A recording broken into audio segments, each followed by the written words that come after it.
আসসালামু আলাইকুম দর্শকবৃন্দ, ছোট একটি গান নিয়ে আসছি। দেশে বিদেশি সকলের কাছে আমার সালাম রইল। আরে আমি ঢাকা যাওয়ার পথে পথ অত্যাচারী, আরে ধাক্কা দিয়া অ্যাক্সিডেন্টে পইরা রইল গাড়ি। ওরে অ্যাক্সিডেন্টে রইল গাড়ি ওই জায়গা পড়িয়া, ওরে কেউ ধরে তো কেউ ধরে না, টাকারি বই পায়া। ওরে আমি ঢাকা যাওয়ার পথে পথ অত্যাচারী, আরে ধাক্কা দিয়া অ্যাক্সিডেন্টে পইরা রইছে গাড়ি। ওরে অ্যাক্সিডেন্টে রইল গাড়ি ওই জায়গা পড়িয়া, আবার কেউ ধরে তো কেউ ধরে না, টাকারি বই পায়া।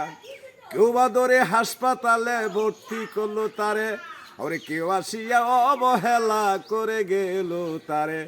এমার্জেন্সি নাই ভ্যাকেন্সি সেন্সেস রুগী, কেউ বা তারে ভর্তি করে চলে গেল বাড়ি। ওরে এমনি কত শত রুগী হাসপাতালে মরেছে, মানুষ মানুষের রীতি ভুলেছে গো ভাই, মানুষ মানুষের রীতি ভুলেছে। আসসালামু আলাইকুম।